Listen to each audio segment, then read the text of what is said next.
right, let's look at Euclidean distance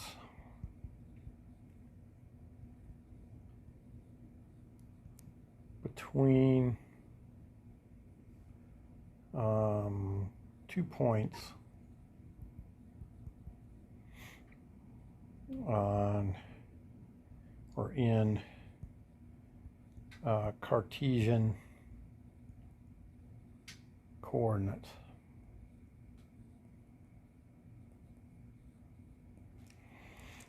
Okay, so I have a Cartesian coordinate system here, x and y. Whoops, not sure what's going on there, but hopefully didn't ruin anything. And so I have a point here, A, B, and I have a point there, C, D. And in order to get that distance, every time I just think of this right triangle. And what I know is that if I take this distance here, square it and add it to that distance there, I'll get the square of the hypotenuse here, or the Euclidean distance I want. Okay, so that says if I call that, instead of hypotenuse, big D for distance, then what I'm saying is I can get D squared by taking this distance here, leg 1, and, well, how far is it across here? Well, all I need to worry about are the x coordinates. And so you see this point down here has x coordinate C and y coordinate B. That's that point. Because it's the height is the same as that B, the distance over is the same as that C. So in Cartesian coordinates I have that, and so to just get L1 here, that distance, I just need C minus A, because I'm going from there on the number line, which is C, to there on the number line, which is A, so C minus A. So I take C minus A, quantity squared, plus, and then here, if I want this, or put it over here on the y-axis, then we see the height here is B, the height there is D, and so if I want that, I need D minus B, and so that's D minus B squared. So that's my distance squared. If I want distance, I need to take the square root of that, C minus A squared plus D minus B squared. Okay, now before I move on, I'm going to pause it for a moment while I get a calculator ready.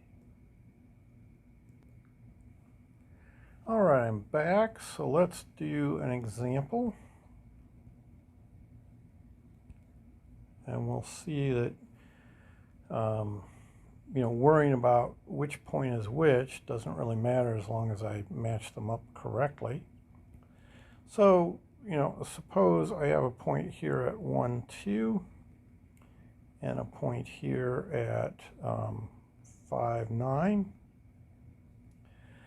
And I would like to know that distance. Well, what I need to do is use the Pythagorean theorem on this triangle. Now this point here, it's going to have an x value equal to the 5 and a y value equal to the 2. And so I can see that, from across this bottom, this is 5 minus 1, and here the top is 9 minus 2.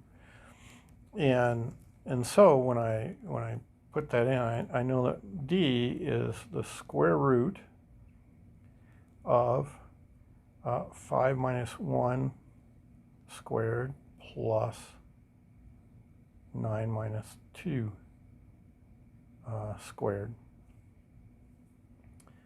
So that's the square root of 4 squared plus 7 squared. Now I'm not using a calculator yet. You can feel free to use a calculator, that's fine. 16 plus 49, and then 16 plus 49 is 65. And so now I would need a calculator. I know that the square root of 64 is 8, so I know this number is just a little bit bigger than 8, but I need a calculator for it. And so if I go here, now actually this Desmos calculator is very nice because what I can do is I can just start with, if I hit square root there, and then I'll do a parenthesis and just, enter in what I had, which was, what was it, 5 minus 1? Or 5 minus 2? I gotta go back.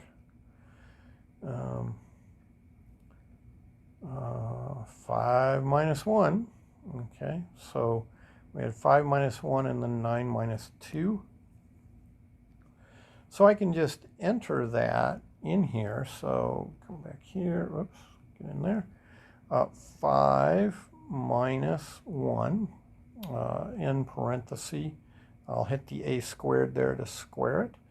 Then I'll say plus, and 9 minus 2. And in parenthesis, hit the a squared to square it.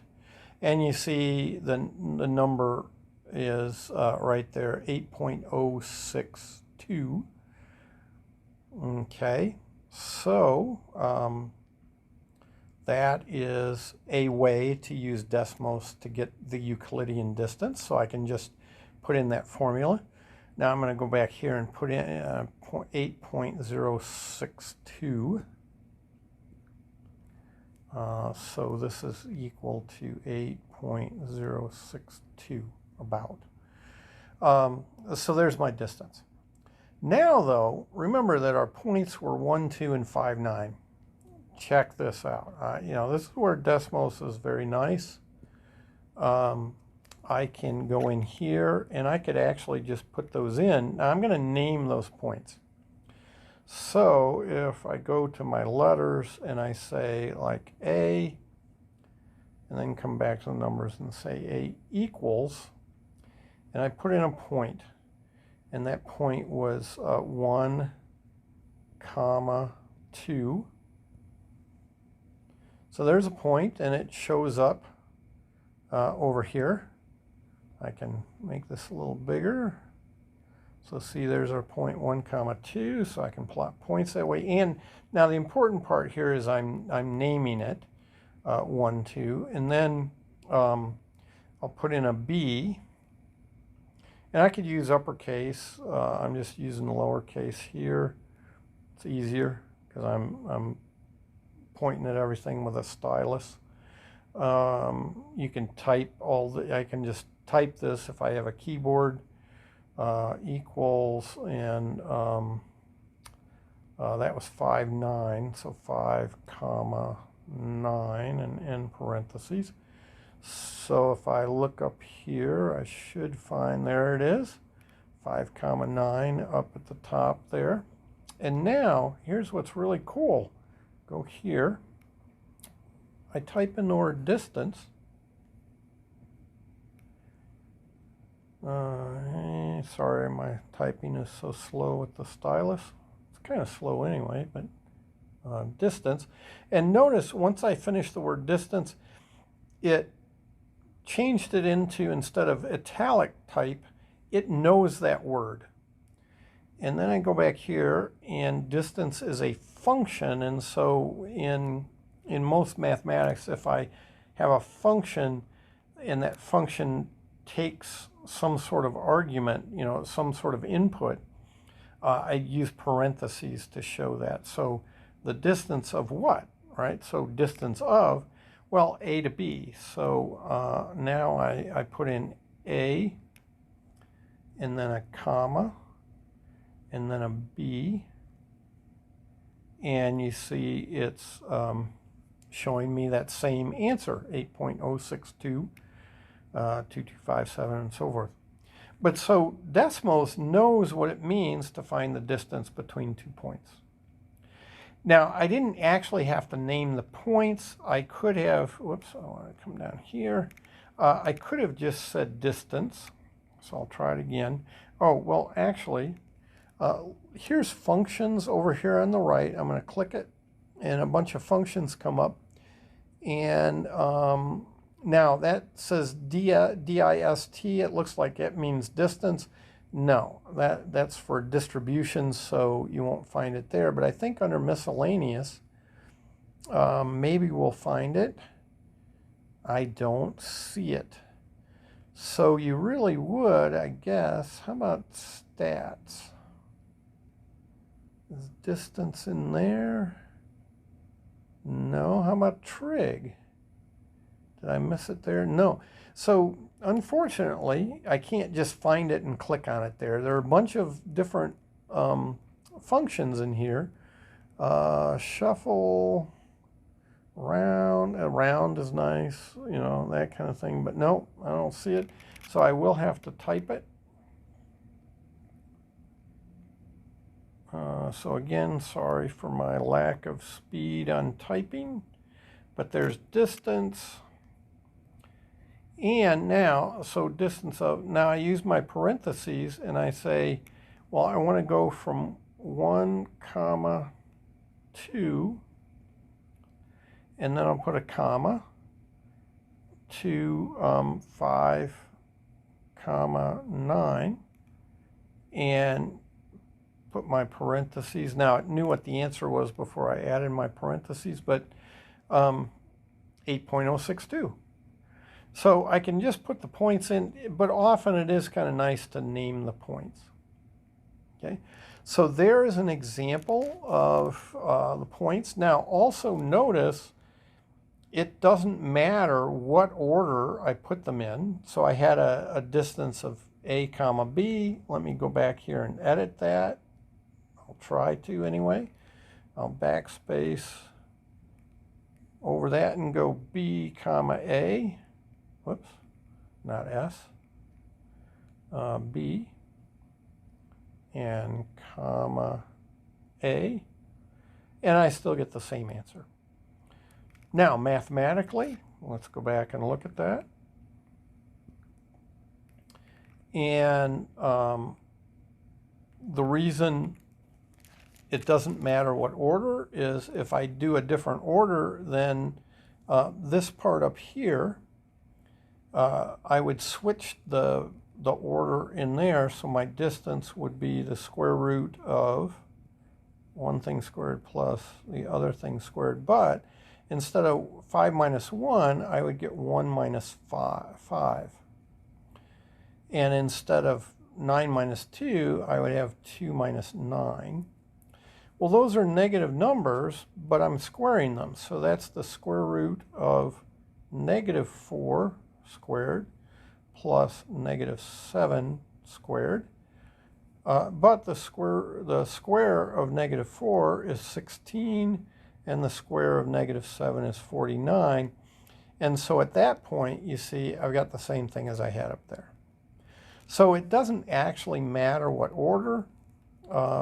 Another example, you know, suppose I take a point here and call, maybe that's negative 3 and 2, and say a point over here, and this is, say, the point maybe 8 and negative 3.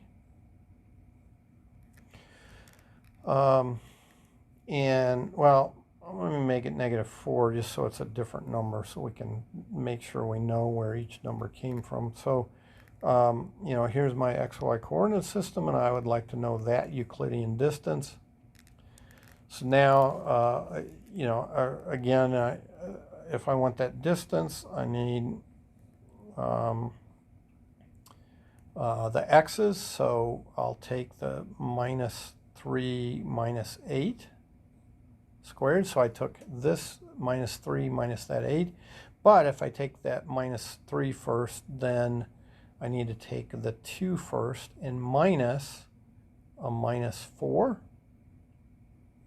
quantity squared. Now this is where you have to be careful.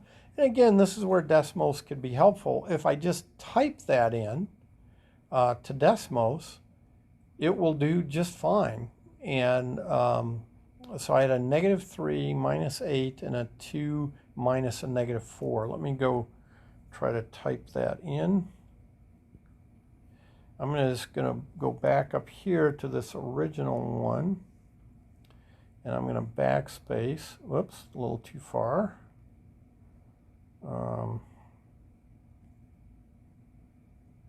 There we go. Now I'll go inside there. And of course, I've already lost what the heck we had. I think it was a negative 3. So I'll try negative. I hit the minus sign there, 3. And then minus 8. I think I've got that one right. Okay, and then the other one was a 2, I believe. We'll have to go back and check it. And a minus a negative 4. So a minus 4. Okay, and it says that was 12.5. Now, I'm going to check that by changing my A and B here. This is a nice thing about using names is if I just come in here, and I think my point was negative 3, comma, 2. And then I think the other point was 8, comma, negative 4. And notice I get the same two answers there for the distance, so 12.53-ish. Okay, and I'll go back and I'll check to make sure it was negative 3, 2, and 8, negative 4.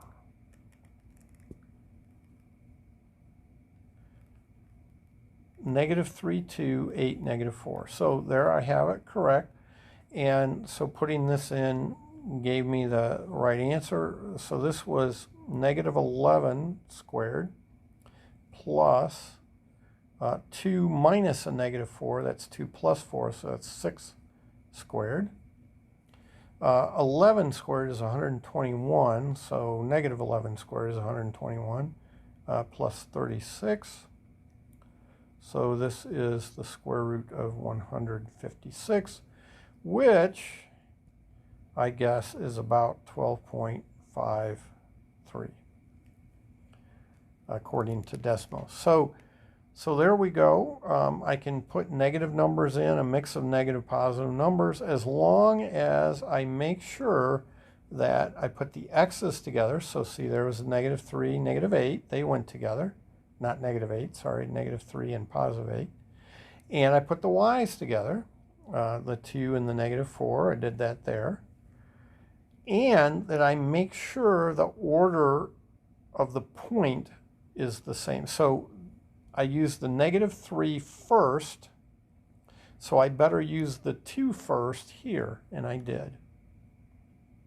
Okay, so I have to use the same x and y pair first and then second. So again, another way you might see the formula is that if I'm given 2 points and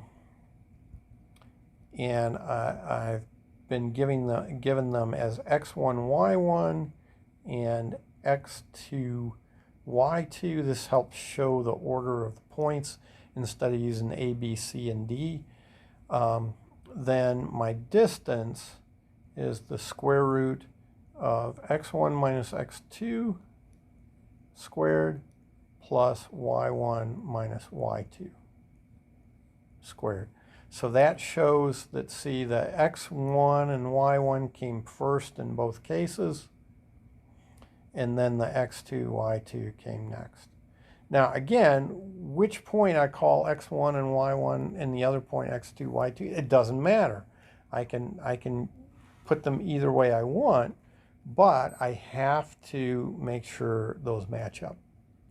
And so there we have finding the Euclidean distance on a grid.